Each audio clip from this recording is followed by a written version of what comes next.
Selamat pagi Indonesia. Anda menyaksikan seputar Bali terkini pukul 10 WITA bersama saya Arna Suputra. Pemirsa, para pedagang di pasar mau tak mau harus selalu berhadapan dengan berbagai orang, dengan berbagai kepentingan dan nilai niat positif maupun negatif. Oleh karena itu, pedagang-pedagang di pasar rentan menjadi sasaran kejahatan hipnotis.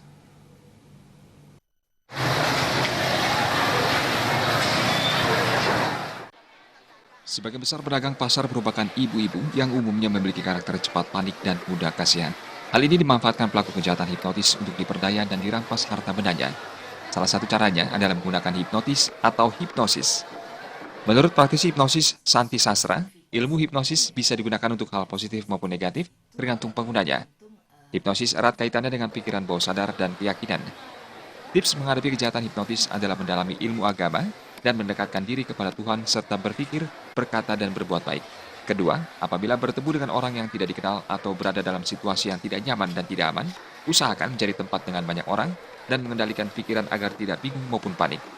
Dasar dari ilmu hipnosis adalah membuat orang lain bingung atau panik. Pedagang pasar yang mudah panik atau tidak memiliki pendirian kuat rentan menjadi sasaran kejahatan hipnotis.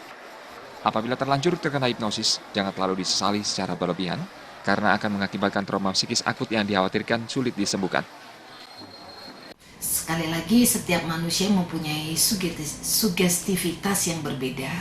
Dan sugestivitas itu adalah tergantung dari dua faktor. Faktornya adalah dari diri sendiri dan faktor orang lain. Otomatis kalau dari diri sendiri, kita kuatkan diri kita. Kalau kita mendapatkan sesuatu atau mendapatkan hal yang kita tidak tahu dari awal, coba pergunakan otak kiri kita, logika kita, ya. Jangan langsung diterima atau jangan langsung percaya, karena pikiran bawah sadar itu biasanya tidak ada filternya, sehingga hal-hal negatif akan masuk. Itu saran saya kalau misalnya untuk diri sendiri.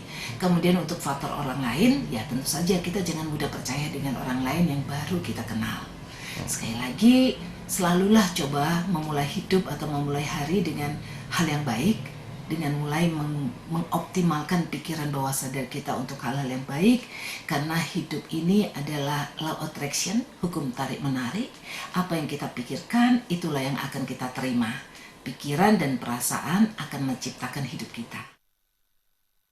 Sebagai seorang pengajar hipnosis, Santi Sastra selalu menanamkan kepada setiap orang yang diajarnya, agar selalu mempergunakan kemampuan hipnosisnya untuk tujuan positif, seperti memotivasi anak, hipnoparenting, menghilangkan fobia, trauma, dan depresi.